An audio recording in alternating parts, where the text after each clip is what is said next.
কি খবর সবার? ড্রেস দেখে তো বুঝতেই পারছো কোথায় রয়েছি আমি। তো সূর্য রানীপিঠে চলে আসছিল সকালবেলায়। তো আমি ওকে বললাম যে আমরা আজকে যাবো না, যেহেতু আমাদের কোনো কাজ ছিল না আজকে আসার, তো কোনো কারণ ছিল না। আমি বললাম যে আজকের দিনটা একদমই আমি যাব না। কালকে ভীষণ ছোটাছুটি হয়েছে, একটু শুতেও পারিনি। কালকে 1:30টার সময় এসে কোনো রকম রান্নাবান্না করে তারপরে আবার খেয়ে দিয়ে বেরিয়ে 8:30টার সময় 8টার সময় আসতে হয়েছে। তো সেই জন্য তারপরে তো ভীষণই শরীর ক্লান্ত হয়ে গেছে। আর আজকে তো আমি বাইরে বেরোনোর কোনো ইচ্ছে নেই। তো সূর্য যেহেতু রানীপিঠে আসলো, তো আমার স্ক্যানটা হবে, তো স্ক্যানের জন্য কটা মানে কোন টাইমে হবে সেই টাইমটা শুধু নেওয়ার জন্য আমার সূর্যকে আসতে হয়েছিল। তো আমি বললাম আমি যাব না, তুমি চলে যাও। তো আমি যতটুকু পারবো কাজগুলো করে রাখবো, যেহেতু গ্যাসটা শেষ হয়ে গেছে। তো বললাম যে তুমি এসে রান্না বান্নাটা করো, আমি যতটুকু পারছি বাসনগুলো মেজে রাখার চেষ্টা করছি, মাইকে দেখছি। তো কালকে রাত্রেবেলা থেকে একটু কষ্ট হচ্ছিল যদিও, কিন্তু কখন ঘুমিয়ে পড়েছি। তো যাই হোক, শরীরটা এখন ঠিক লাগছে। তো সূর্য ফোন করে বললো তোমাকেও আসতে হবে, আমি ডেট পেয়ে গেছি, মানে টাইম পেয়ে গেছি, একটু পরেই তোমার নাম্বার রয়েছে, তুমি চলে এসো, মানিকে নিয়ে আসতে পারবে। তো এবার ওখান থেকে মানে সিএমসি থেকে রানীপিঠ 800 কিলোমিটার, তো ওখান থেকে অটো করে 300 টাকা 350 টাকা নিয়ে নেবে। হ্যাঁ, তো ওই জন্য সূর্য ফোন করলো একটা অটোওয়ালা দাদাকে, তো সে বললো 300 টাকা। আমি বললাম আমাকে বাড়ির থেকে চুবড়ি কেটে ছেড়ে দেবে, 50 টাকা কি 60 টাকা নেবে। তো 50 টাকা নিলে আমি হ্যাঁ করে না বদমাশি। তো ছেড়ে দিল। আমি ওখান থেকে মানিকে নিয়ে বাসে করে এখানে চলে আসলাম। তো আসার পর হচ্ছে কি এখন ড্রেস আমাকে চেঞ্জ করতে দিল। তো ড্রেস চেঞ্জ করে আমি এখন বসে রয়েছি একদমই বাইরে। তো নোসপিন, হাতের আংটি, চুড়ি আর যা যা রয়েছে শরীরের মধ্যে কোনো রকম ধাতু বা কোনো কিছু, সেগুলো খুলে বাড়ির লোককে দিতে হয়। তো ড্রেস চেঞ্জ করে একদম যেহেতু বাইরে বসে রয়েছে, তো এবার ভেতরে ডাকবে। তারপরে যেসব ফর্মালিটিস রয়েছে যেগুলো প্রত্যেকবার হয়ে থাকে আমার সাথে, সেগুলো হবে। তো এটুকু বলবো আমার জন্য প্রার্থনা করে যেন যন্ত্রণাটা একটু কম হয়।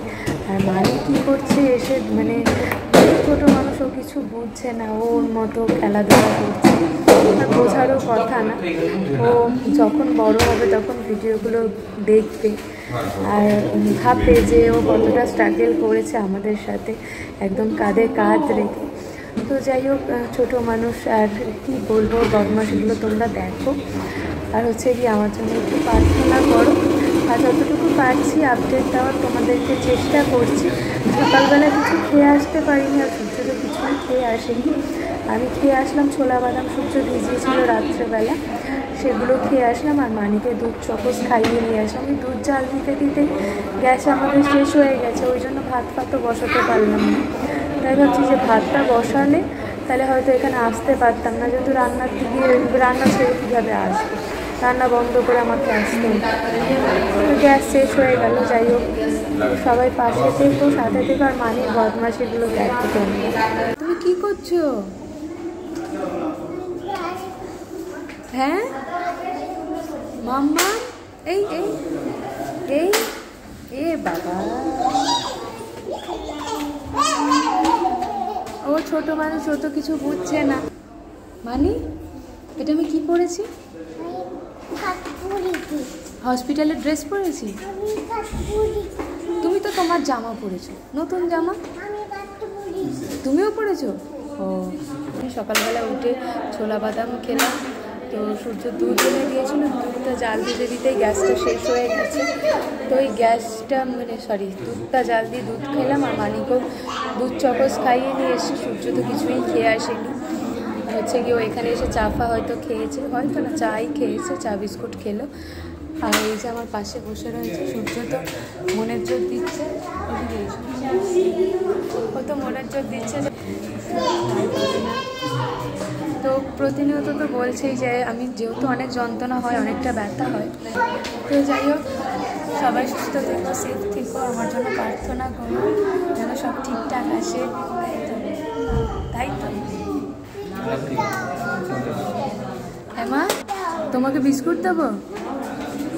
ও বিস্কুট খাচ্ছে না, ওর খেতে ইচ্ছে করছে। তুমি যাও একটা বিস্কুট এনে দাও, একটা বিস্কুট এনে দাও, ওই বিস্কুট এনে দাও মানিকে। আসলে ছোট মানুষ তো কিছু দেখলেই খেতে ইচ্ছে করে। তাহলে চলো এখন টাটা। আমার সমস্ত কিছু খুলে মানে হাতের চুড়ি, আংটি, নাকের খুলতে হবে, খুলে সূর্যকে দিয়ে দেবো। যেহেতু আমাকে এখন ভেতর থেকে ডাক দিয়ে দিল, আমাকে ভেতরে যেতে হবে। তো চলো সবাই টাটা, সবাই সুস্থ থেকো, সেফ থেকো, আর আমার পাশে থেকো। টাটা।